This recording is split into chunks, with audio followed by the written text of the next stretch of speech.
Фондацијата Рамковски и Ману денеска го одбележаа родениот ден на втемелувачот на современиот македонски јазик Блаже Конески.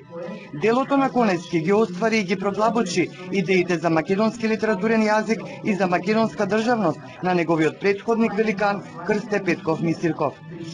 Во повеќе градови во државата се одржа манифестацијата Месец на Блаже Конески, 87 години по неговото раѓање. По тој повод, денеска основачот Велија Рамковски и представници на фондацијата положија цвеќе на вечниот дом на Конески. Во Ману беше прикажан документарниот филм Проста и строга македонска песна во продукција на фондацијата. Свечениот собир во академијата го отвори академик Катица Џулавкова. Блаже Конески го направи токму тоа. Тој е личност чие што дело и дејност го легитимираа современиот македонски јазик и македонскиот јазик воопшто во современите меѓународни општествени околности како особен и оформен граматички систем во склоп на големата и древна група на словенските јазици како јазик со своја многувековна историја, свој идентитет и своја јазична меморија. Блаже Конески со се што создаде и даде трајна и неодменлива смисла на нашата национална екзистенција, рече во својата беседа академик Старделов.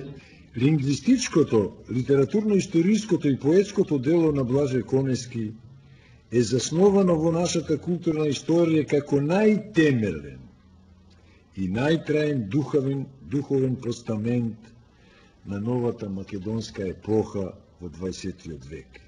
Пред многобројната публика стихови од Конески говореше актерот Славко Нинов. Наум соградил манастир на извирот на Белото езеро. Оваа земја го крепела и Марка кралета, па сепак, зар не доживувала таа униженија? Зар можело без тоа до зрелоста?